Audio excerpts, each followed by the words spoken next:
All right, babies, we are good to go. Welcome to the Pipeline Podcast. Today is June 30th, and we are covering the Idaho gunman who shot the two firefighters. We covered most of the story last night. There has been some minor developments, and we're going to go over those today. Take a look here. Grandfather of suspect in deadly Idaho firefighter ambush speaks out. A quote from the grandfather: "Nobody wants to think that their son or grandson is going to do this." And the other source here: suspect in deadly Idaho ambush previously wanted to be a firefighter, according to the sheriff. That kind of does help us figure out what the fuck this shooter was trying to do. What it looks like he was trying to do right now is just actually shoot firefighters. He might be the only person in the entire world who actually wants to shoot a firefighter. So it looks like maybe at one point he applied to be a firefighter or something, and I don't know, like they didn't hire him. I don't know. We're going to follow it though. And maybe that's his issue with the firefighters. It could be something like that. Follow along. We're going to go through this. We got some other smaller details on this guy. So what is it? His name is Wess Roley.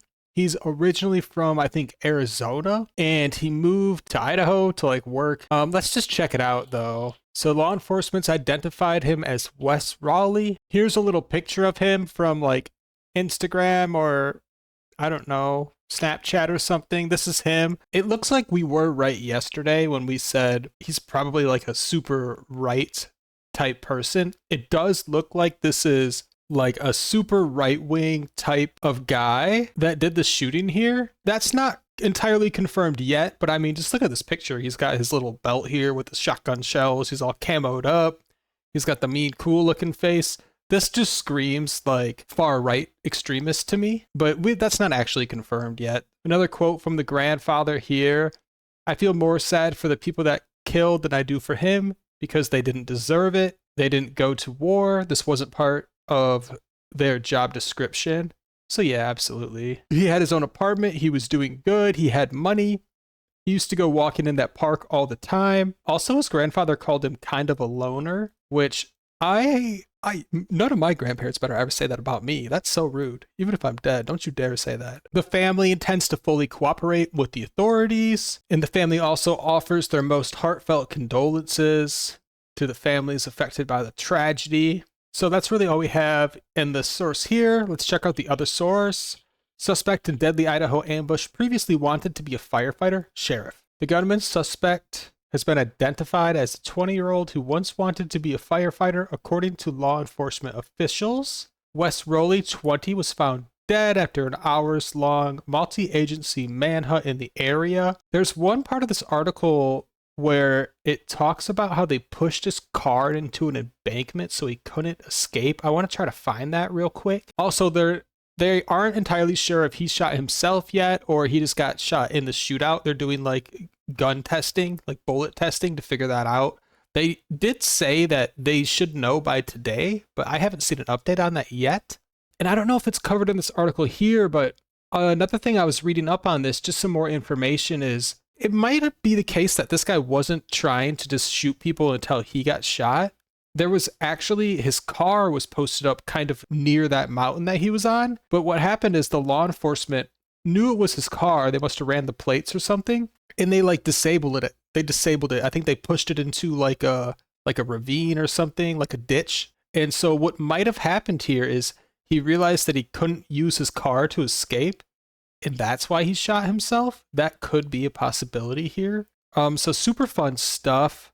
Again, if you haven't heard the story, if you haven't seen our episode last night, this guy starts a fire, and when the firefighters show up, he starts shooting at the firefighters, and then FBI gets involved. I think ATF, Department of Justice or something, like a bunch of people get involved. State police, like local police, just everybody. They got helicopters.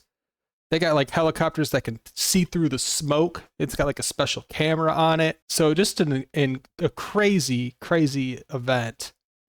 And these are the two firefighters that died. So it's John Morrison and Frank Harwood. Who hates on firefighters? He did shoot another firefighter, but it looks like that guy is gonna live. Law enforcement in the country had 5 prior interactions with Roley but they were minor in nature. So it doesn't mean he was arrested 5 times. It just means they came across him 5 times. So they included welfare checks, a trespassing incident, and that's really all they say on it. Oh, this is where it talks about his vehicle here. Let's read this. Investigators have not yet done an inventory of Roley's vehicle, which would be a great place to start in determining a motive. There might be like a manifesto in there or something. Responding deputies pushed the vehicle off the side of a mountain so that the suspect could not flee, and it currently remains in an embankment. What I kind of think happened is he was trying to flee. He didn't plan on just shooting it out forever. But when he noticed that his car got pushed into the embankment, he kind of like, he realized he really fucked up there. That's kind of what I'm thinking happened.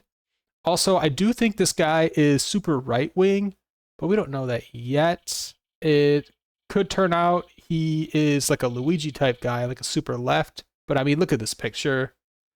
I mean, you don't even have to say it. This guy's got to be super right. Obviously, it doesn't matter his political affiliation. Whatever he did is unacceptable, no matter what side you prefer politically. You still can't shoot firefighters. It doesn't matter.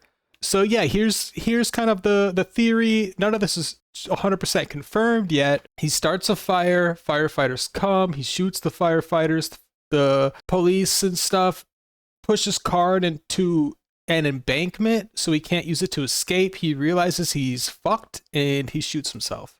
It's kind of what I think happened here. But it's still a developing story.